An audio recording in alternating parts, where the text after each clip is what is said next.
Thank you, Mr. Chairman. So we have tonight with us the Executive Director of the Washington County Historical Society, Patricia Lutz, and the President of the Washington County Historical Society Foundation, Marcia Teusch.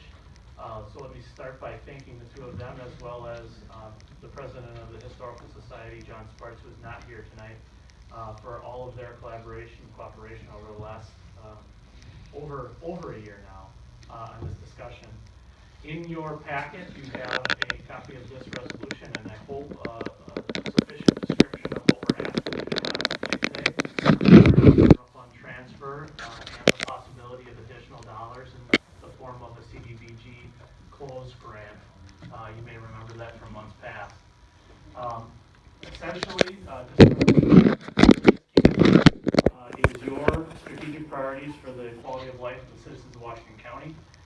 In that document, one of the items that you had as a priority was to go to all the quasi-governmental agencies that we work with. We started with EDWC, as you might remember, and created a double down on their revolving loan fund to fully fund that by, I believe, 2022. The Historical Society was next. Currently, cumulatively, we spend just under $300,000 a year on not only the museum, but also the maintenance of the old courthouse itself.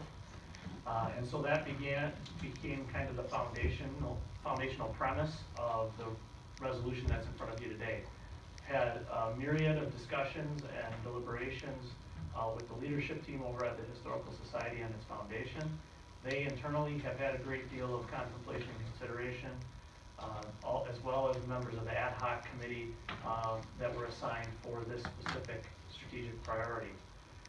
That $300,000, just under that number, is roughly what was utilized to calculate the first $3 million. We assumed essentially that if status quo was maintained, roughly $300,000 a year for the next 10 years is $3 million. That is the first portion of the resolution. The next $1 million is capital. We expect roughly $1 million over the course of that next 10 years in capital improvements and expenditure.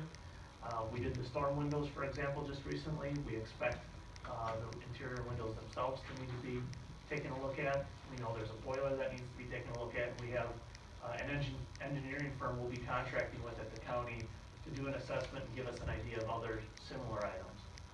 In addition to that, the county will be also contracting with an architectural firm upon recommendation from the foundation and their consultant. That architectural firm will do an assessment to see if the building will qualify for federal and state historic tax credits. And I mentioned already the CDBG money. We will be hiring an engineering firm to do an assessment. Their primary work is intended to see what in the building, if anything, qualifies for that CDBG close grant.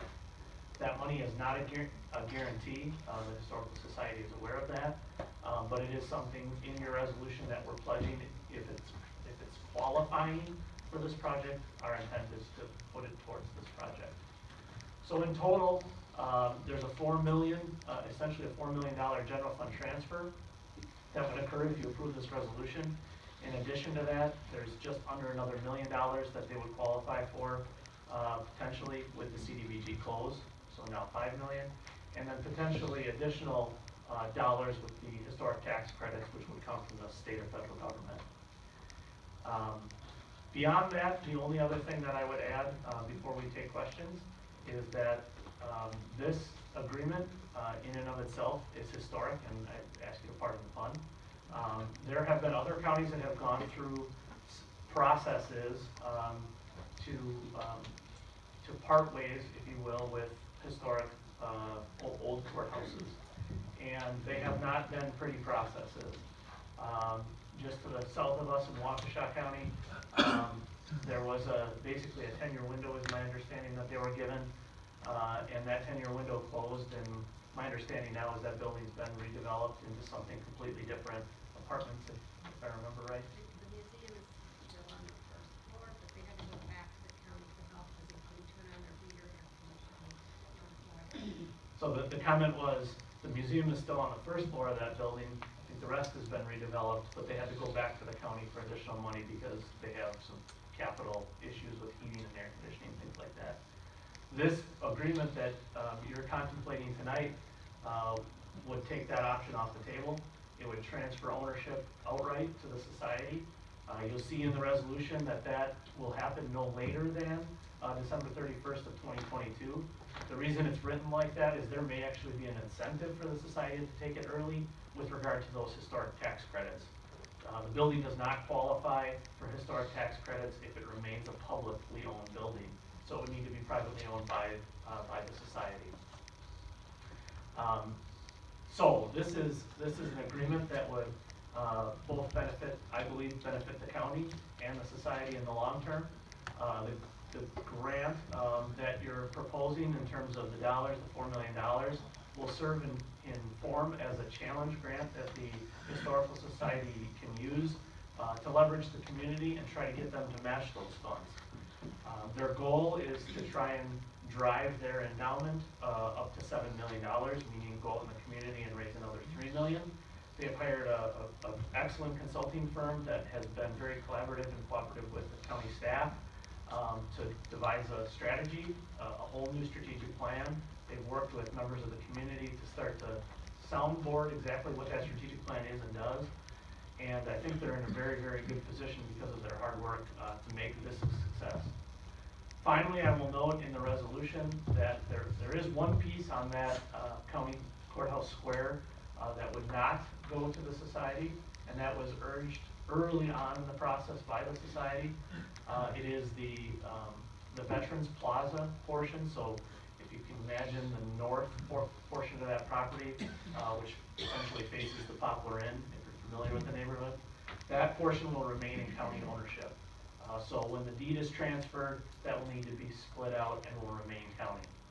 Finally, the thing to note in the resolution, when this deed finally does go through, there was a lot of discussion about ownership and the possibility of a right of first refusal or a reversionary rights, as we've done with other buildings. That is not, I repeat, that is not in this resolution.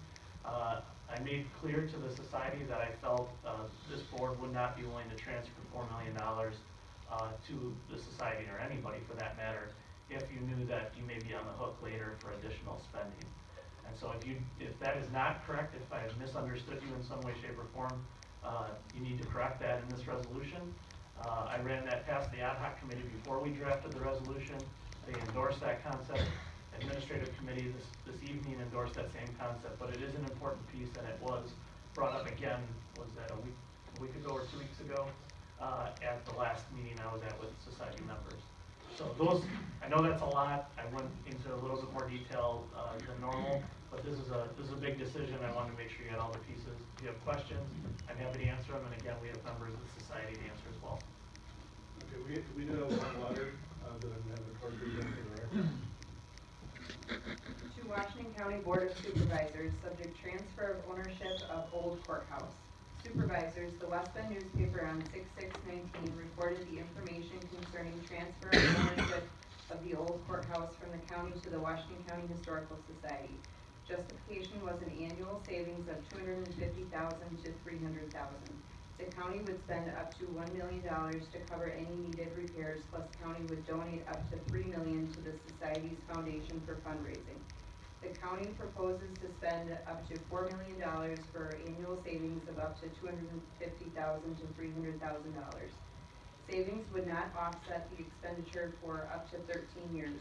Why not leave the situation as it is, save the expenditures, and apply for the additional state grants for additional property improvements? I do not see the proposed change as beneficial to county residents. Thank you, Douglas Rakowski. Supervisor Bosser. Okay, I want to start by thanking the historian, and we have Patricia and Marcia there.